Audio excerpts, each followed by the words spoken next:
consigna de la iglesia no puede ser procurar que haya una sola confesión de fe. También es importante que la iglesia entienda que el evangelio no se discute. No se discute. Yo he discutido por otras cosas, pero por el evangelio nunca. El evangelio no es para discutir. Ni tampoco el evangelio es para imponerlo.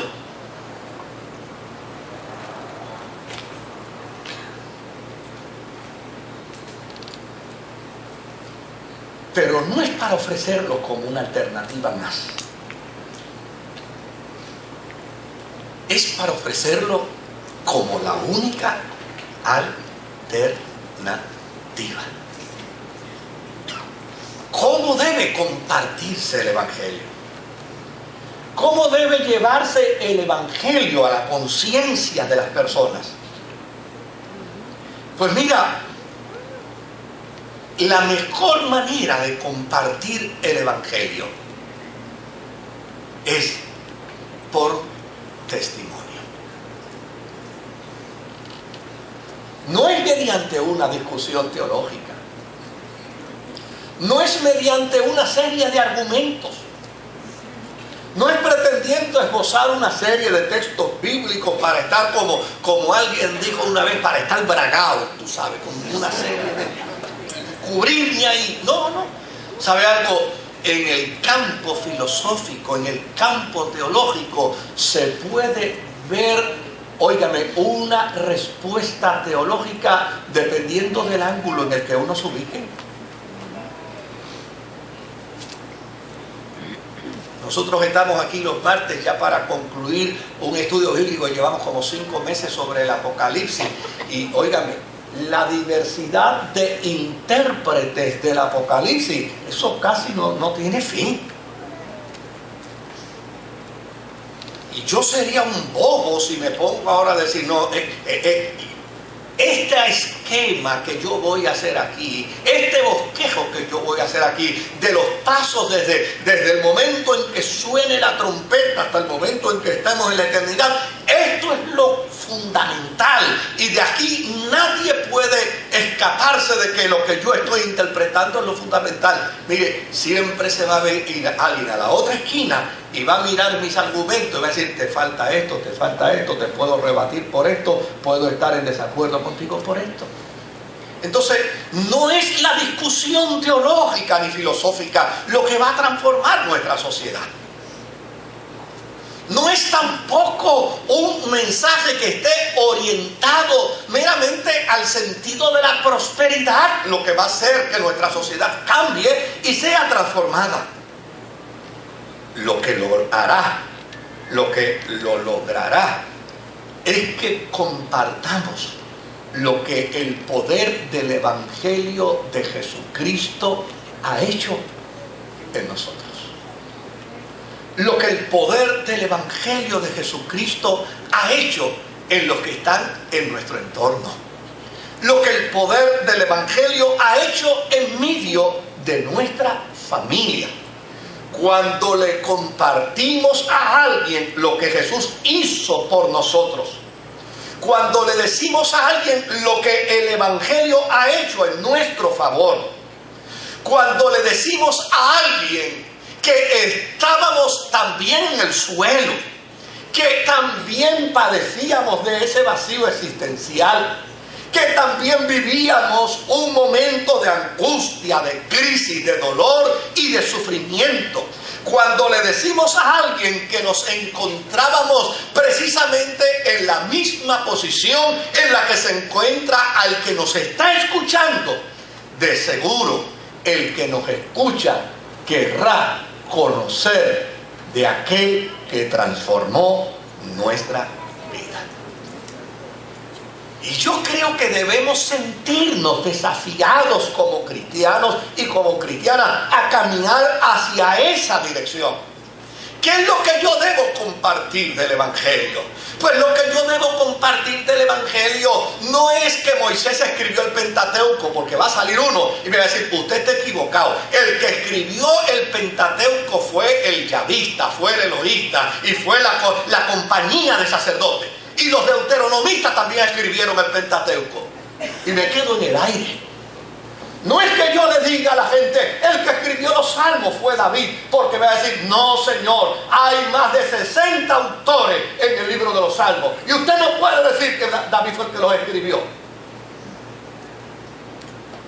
Ese no es el evangelio que yo debo compartir. Eso lo conversamos acá aparte. Lo que un inconverso necesita. Mire, le voy a contar algo que me resultó gracioso, porque yo le estaba hablando el mes pasado a alguien del Señor y desde luego dentro de lo que le estaba comunicando me hizo una pregunta de Pablo que quería. Yo le digo, mira, esto Pablo se lo escribió a los corintios y me dice, ¿y qué es esa cosa? ¿Qué cosa? Me dice, eso de los corintios. Le digo, pues esa era una ciudad en tiempo de Pablo. ¿De veras que eso era una ciudad? Y entonces quería que yo le empezara a explicar del fenómeno sociológico del tiempo de Pablo. Eso no va a transformar tu vida. Eso no va a hacer nada en ti. El que yo me ponga a discutir con alguien si el sábado es el día del Señor o el domingo es el día del Señor, eso no va a resolver la crisis existencial de nadie. El que yo me ponga a discutir con alguien si la iglesia va a pasar por la gran tribulación o no va a pasar por la gran tribulación, eso no va a afectarle la vida de nadie que esté en una situación de desgracia. El que yo le pueda decir a alguien, óyeme, así como tú te encuentras hoy, yo me encontraba una vez. Así como tú estás hoy, así como tú vives hoy, yo viví una vez. Y cuando la gracia de Jesucristo me alcanzó, y cuando el Señor me extendió su mano de misericordia, y cuando el Señor tuvo compasión de mí y me levantó, entonces yo comencé a experimentar un nuevo estilo de vida. Ese es el anuncio que yo debo dar. Por eso el salmista dice, yo te he conocido desde mi juventud, pero hasta el día de hoy no me he cansado de dar el anuncio de tus prodigios, porque todavía hoy seguiré anunciando que solo Jesucristo salva, que solo Jesucristo sana, que solo Jesucristo es la alternativa para el hombre del siglo XXI y para el ser humano del siglo que sea, hasta que Él aparezca por su iglesia. Cuando le compartimos a la gente lo que Dios ha hecho en nosotros, lo que Dios ha hecho con nuestra vida, la transformación que Dios ha hecho en nosotros, entonces el panorama de la vida del otro comienza a cambiar. Imagínense,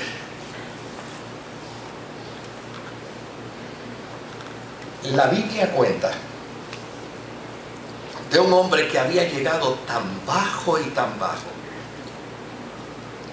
que la sociedad lo encadenó por temor a que él les hiciera daño. Yo los voy a invitar para que vean conmigo un momentito Marcos capítulo 5, verso 2 al 10. Mira lo que dice Marcos capítulo 5, verso 2 al 10. Tan pronto como desembarcó Jesús, un hombre poseído por un espíritu maligno le salió al encuentro de entre los sepulcros. Este hombre vivía en los sepulcros y ya nadie podía sujetarlo, ni siquiera con cadenas. ¿Escuchó bien? Muchas veces lo habían atado con cadenas y grilletes, pero él los destrozaba. Nadie tenía fuerza para dominarlo. Noche y día andaba por los sepulcros y por las colinas, gritando y golpeándose con piedras. Cuando vio a Jesús desde lejos, corrió y se postró delante de él. ¿Por qué te entrometes, Jesús, Hijo del Dios Altísimo? Gritó con fuerza. Te ruego por Dios que no me atormentes. Es que Jesús le había dicho: sal de este hombre, espíritu maligno. Y el que no quería salir de allí era el espíritu maligno. Y el que estaba cuestionándole a Jesús por qué me atormenta era el espíritu maligno. Porque el hombre era una víctima del espíritu maligno. El espíritu no se atormentaba cuando él rompía grilletes, cuando él rompía cadenas. El espíritu no se atormentaba, el espíritu maligno no se atormentaba cuando él se golpeaba con piedras. El espíritu maligno no se golpeaba, ni se lastimaba, ni sentía angustia ni dolor cuando este hombre salía gritando de noche y de día por los sepulcros y por los montes. Pero cuando Jesús le dijo al espíritu maligno que estaba bien resguardado y bien refugiado en la vida de este hombre, Jesús le dijo: sal fuera de él. Entonces el espíritu maligno se quejó. ¿Cuál es la moraleja? ¿Quién puede hacer salir el espíritu maligno del ser humano? ¿Cuál es la moraleja? ¿Qué mensaje, qué poder, qué autoridad puede hacer que un ser humano que está ensimismado en su dolor, en su angustia, en su sufrimiento, en su pesar, pueda caer postrado ante los pies de Jesús? Pero mira lo que dice el verso 9. ¿Cómo te llamas?, le preguntó Jesús. Me llamo Legión, respondió, porque somos muchos.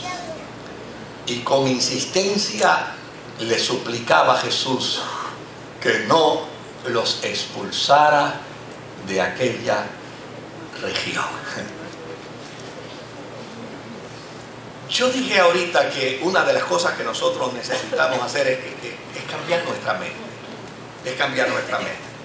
Porque yo me he topado con cantidad de gente que piensa que lo importante de esta historia es andar preguntándole por ahí el nombre a los demonios. Dicen, esto es lo más importante que hay aquí. Y esto es lo más importante, es agarrar y decirle, ¿cómo te llamas?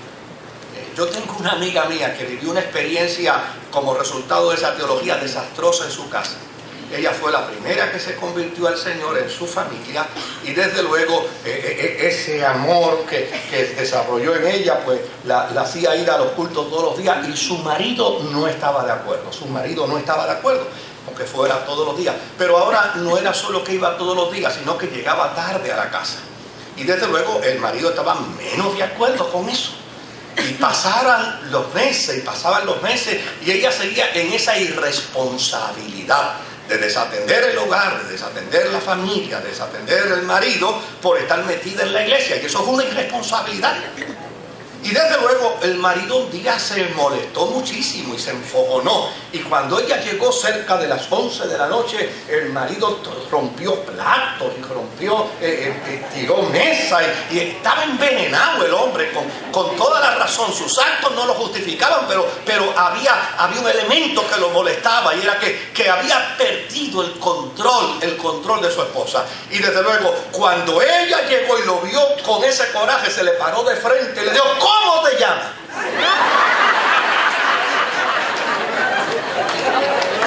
Y él se puso las manos en la cabeza y dijo, esto es el colmo.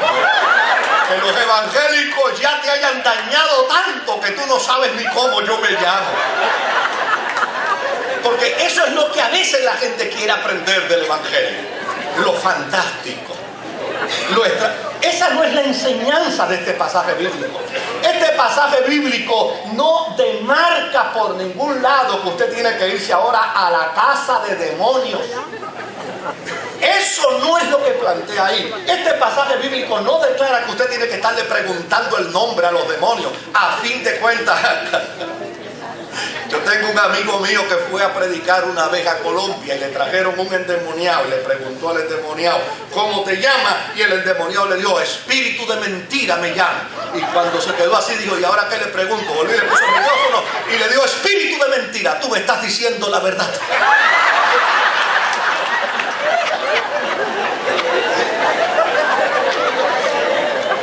¿Será posible que todavía tenga esperanza que el espíritu de mentira pueda decir una verdad? Eso no es lo que dice el pasaje bíblico. El pasaje bíblico lo que quiere decir es que cuando se anuncia el nombre de Jesús, no importa sea un demonio, sean dos, o sea una compañía, o sea una legión, o sea una barriada de demonios, cuando se anuncia el nombre de Jesús, ¿quién es este que aún a la mar y a los vientos le habla y le obedece? De eso es que trata el Evangelio. Por eso queda claro. ¿Cómo te llamas?, le preguntó Jesús. Me llamo Legión, respondió, porque somos muchos. Mira lo que dice el verso 10. El verso 10 dice, y con insistencia le suplicaba a Jesús que no lo expulsara de aquella región. Cuando el creyente tiene en su mente la autoridad, yo no estoy hablando a nombre mío.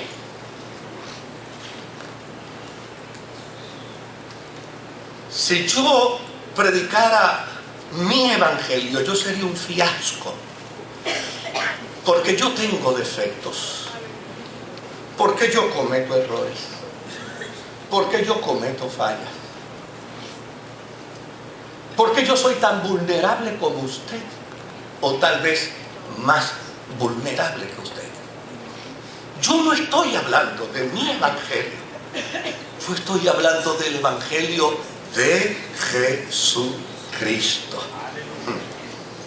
Y cuando hablamos del evangelio de Jesucristo, yo no me estoy comprometiendo, yo estoy comprometiendo a aquel que me mandó a ¿qué? A hablar de él.